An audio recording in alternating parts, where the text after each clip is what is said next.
इंदिरा के एक धोखे ने कांग्रेस को किया बर्बाद। 57 साल पहले एक सन्यासी ने दे दिया था कांग्रेस को श्राप, जो बन गया कांग्रेस की बर्बादी की वजह।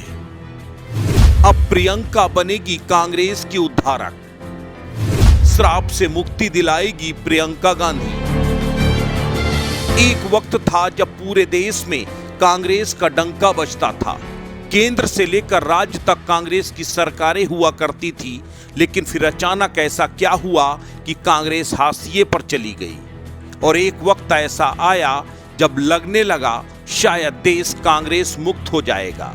आज हम आपको सबसे बड़ा खुलासा करने जा रहे हैं कि आखिर कांग्रेस की बर्बादी के पीछे सबसे बड़ी वजह क्या थी, कैसे कांग्रेस अचानक पूरे देश से समाप्त होती चली गई।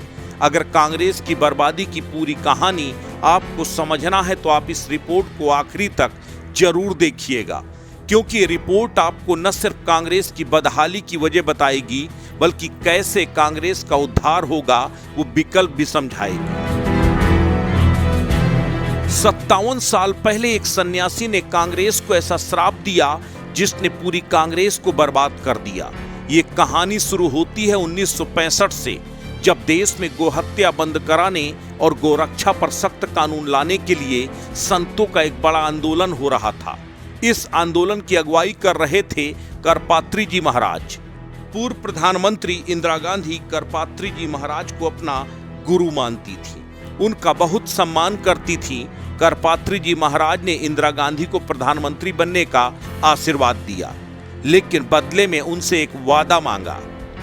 इंदिरा गांधी ने भी वादा किया कि अगर वो प्रधानमंत्री बन गई तो देश से गौहत्या बंद करा देंगी और गौरक्षा को लेकर सख्त कानून लेकर आएंगी। लेकिन इंदिरा प्रधानमंत्री तो बन गई, लेकिन अपने वादे से मुकर गई।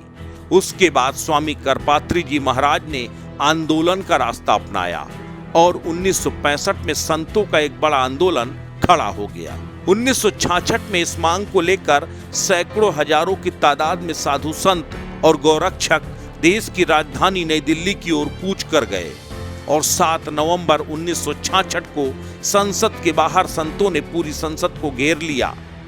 तभी इंदिरा गांधी ने संतों पर फायरिंग करने के आदेश दे दिए। अंधाधुंध गोलियां चली, जिसमें सैकड़ों साधु संत और गौरक्षकों की जान चली गई।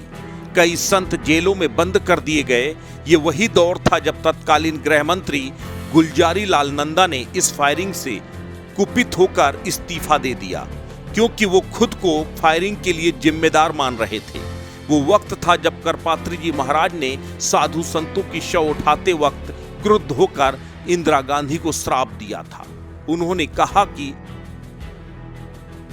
तूने जिस सत्ता के अहंकार में आकर गोरक्षकों और साधु संतों पर गोली चलवाई है, वह अहंकार तुझे और तेरे परिवार को बर्बाद कर देगा।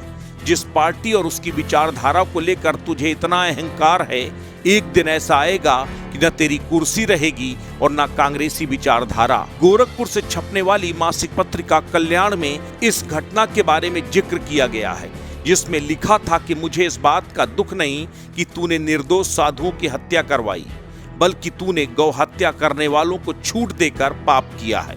ये माफी के लायक नहीं। गोपा अष्टमी के दिन ही तेरे वंश का विनाश होगा। मैं एक ब्राह्मण हूं और ब्राह्मण का श्राप कभी खाली नहीं जाता।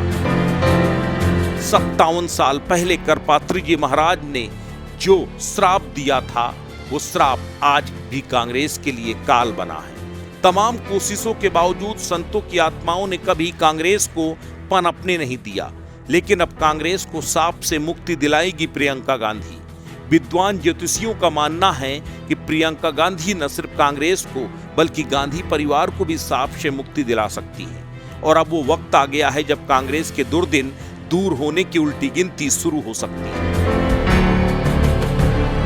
ये खबर ऐसे वक्त आई है जब सोनिया गांधी बीमारी की वजह से राजनीति में सक्रिय नहीं है, तो वहीं राहुल गांधी डिस्क्वालिफिकेशन की वजह से अगले 6 साल तक राजनीति से बाहर रहेंगे।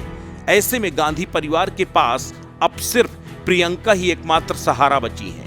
इस बार आसार लग रहे हैं कि प्रियंका गांधी अपने भाई की विरासत वाली सीट अमेठी से चुनावी मैदान में उतर सकती है। तो क्या प्रियंका की राजनीति में सक्रिय भागीदारी कांग्रेस को सांप से मुक्ति दिलाएगी, कांग्रेस के दुर्दिन दूर करेगी? ये देखने वाली बात होगी। अस्तित्व न्यूज के लिए ब्यूरो रिपोर्ट।